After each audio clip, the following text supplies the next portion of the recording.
उपचुनाव करल में होना है, किस तरह से देखते हैं? भारतीय जनता पार्टी कह रही है कि भाजपा करल का किला ढह देगी इस बार। मैं समझती हूँ पिछली बार भी जो लोग 80 में से 80 की बात कर रहे थे और जब रिज़ल्ट आया तो हम सब ने देखा कि किस तरह जो पूरे प्रदेश की और देश के लोग हैं वो भाजपा की जो नीतियाँ हैं उनके खिलाफ़ हैं और सब लोग एक साथ आए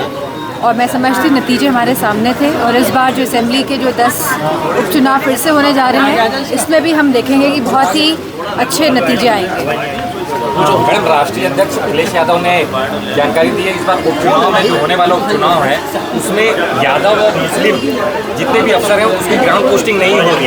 अधिकारी मनमाने तरीके से ग्राउंड पे उतारे जाएंगे और भाजपा की साजिश है कि अधिकारियों के सारे चुनाव जीतने का प्रयास होगा। मैं समझती लगातार जो चुनाव हुए हैं यहाँ पे 2017 के बाद से लगातार शासन और प्रशासन का चुनाव को जीतने के लिए प्रयोग किया गया है और जहाँ हम पहले बात ये समझ नहीं पा रहे थे लेकिन आने वाले चुनाव में हम पूरी तरह इस रणनीति से वाकिफ़ हैं और किस तरह ये दूसरे विपक्षी पार्टी के जो नेता हैं जो संगठन के लोग हैं उनको सताते हैं। इस नीति से भी अब सब इनका जो ये चक्र है उसके बारे में जान गए हैं और मुझे पूरा विश्वास है कि इस चक्र को भेदने में समाजवादी पार्टी सक्षम है और भेद पाएगी। बाई इलेक्शन की बात करें तो 10 सीटों का उपचुनाव होने वाला है, क्या परिणाम रहेंगे उत्तर प्रदेश में इस बार आप बताइए। मैंने पहले भी कहा है कि जिस तरह युवाओं ने, महिलाओं ने, हमारे किसानों ने और हमारे महिलाओं ने समाजवादी पार्टी का साथ दिया है, आने वाले समय में भी मुद्दे यही रहेंगे कि नौकरियां चाहिए बच्चों को, कि सस्ती बिजली चाहिए, किसानों को राहत चाहिए। इन्हीं मुद्दों के साथ हम चुनाव में जाएंगे। बांग्लादेश की प्रधानमंत्री रही शेख हसीना को भारत में आने के बाद मोदी ने शरण दी है, इसके लिए ओवैसी ने कहा है कि आलोचना की है, उसके लिए क्या कहेंगे? मैं समझती हूँ कि क्योंकि उन्होंने सहायता मांगी थी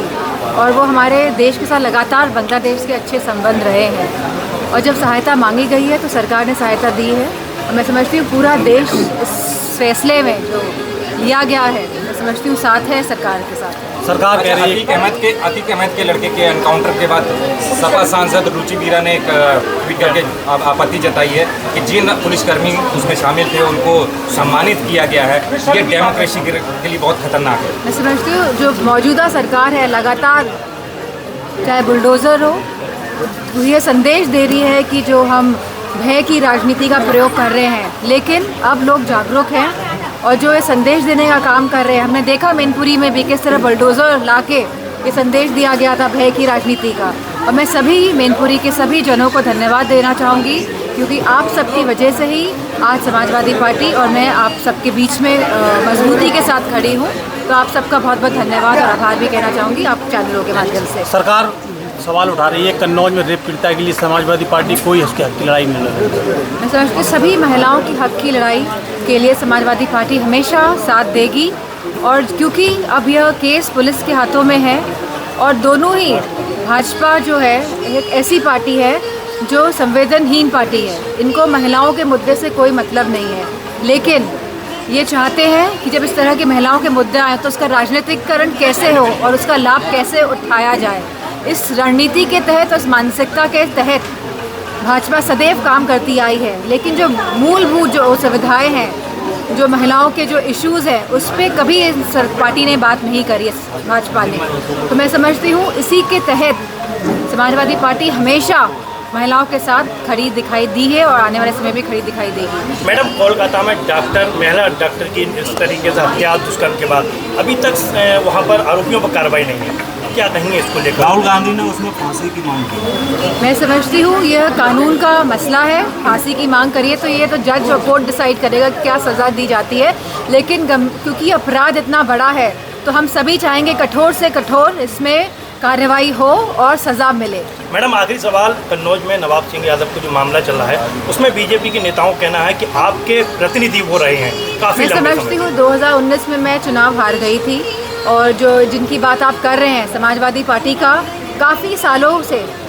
इस व्यक्ति के साथ कोई रिश्ता नहीं रहा है, ना ये पार्टी के लिए काम कर रहे थे। ये लगातार भाजपा के संपर्क में थे और लगातार अच्छे संबंध इनके भाजपा के लोगों के साथ थे और आज जिस तरह हम देख रहे हैं कि एक दूसरे पे वार और प्रतिवार हो रहा है कि इसमें हमें फंसाया है या उसने फंसाया है, तो मैं समझती हूँ इसकी कार्रवाई होनी चाहिए और जो भी परिणाम निकले कार्रवाई के बाद तो मैं समझती हूँ उसके पनिशमेंट भी मिलना चाहिए। उत्तर प्रदेश के मुख्यमंत्री योगी आदित्यनाथ बांग्लादेश में हिंदुओं के प्रति हो रहे जिस तरह के घटनाक्रम सामने आ रहे हैं देखने में, उनका आरोप है कि विपक्ष इसलिए उसमें चुप्पी साधे हुए कहीं ना कहीं वोट बैंक की राजनीति कर रहा है विपक्ष, कहीं उनका वोट ना खिसक जाए। कहीं भी किसी भी तरह की हिंसा किसी भी व्यक्ति के साथ, किसी भी समुदाय के साथ नहीं होनी चाहिए, ऐसा मानना समाजवादी पार्टी का है, मेरा है। और मैं समझती हूँ हम सभी के दिलों में जो करुणा का भाव है, मैं समझती हूँ हम सब ये बात मानते हैं कि किसी भी समुदाय के खिलाफ किसी भी व्यक्ति के साथ हिंसा भाव और हिंसा नहीं होनी चाहिए। कल प्रधानमंत्री जी ने स्पीच में वन नेशन वन इलेक्शन की बात फिर से दोहराई है, इसको किस तरह? हाँ, जीएसटी की बात कही गई थी कि one tax, one nation one tax होगा। आज हम सभी जानते हैं जीएसटी का क्या हाल है, क्योंकि आज मैं इनॉग्रेशन करने भी यहाँ व्यापारियों के लिए ही आई हूँ, जैन समाज के लोग दुकान को इनॉग्रेशन करने हम यहाँ पे आए हैं। तो हम सभी समझ रहे हैं और सभी व्यापार के लोग भी ये समझ रहे हैं कि वन नेशन वन टैक्स के माध्यम से जिस तरह पूरे देश को धोखा दिया गया था, वही वन नेशन वन इलेक्शन के नाम से भी देश को धोखा देने की बात कहीं ना कहीं चल रही है। मैडम, यूनिफॉर्म सिविल कोड के लिए समाजवादी पार्टी, मैं समझती हूँ कि हमारी आज की जो मूलभूत जो समस्या है, आज देश की जो समस्या है, मैं समझती हूँ वो बेरोज़गारी है, वो महंगाई है, वो हमारी महिलाओं की सुरक्षा का मामला है। क्योंकि आज हम देख रहे हैं लगातार महिलाओं के साथ अपराध बढ़ रहे हैं, उत्तर प्रदेश में हो या पूरे देश में हो। और ये हम पक्ष प्रतिपक्ष नहीं कर रहे हैं, अपराध बढ़ रहे हैं तो बढ़ रहे हैं, लेकिन किसी भी सरकार के द्वारा कोई भी कठिन कदम या कोई भी कठोर कदम नहीं उठाए जा रहे हैं। और मेरी ये मांग है सरकार द्वारा कि कठोर से कठोर कदम उठाए सरकार।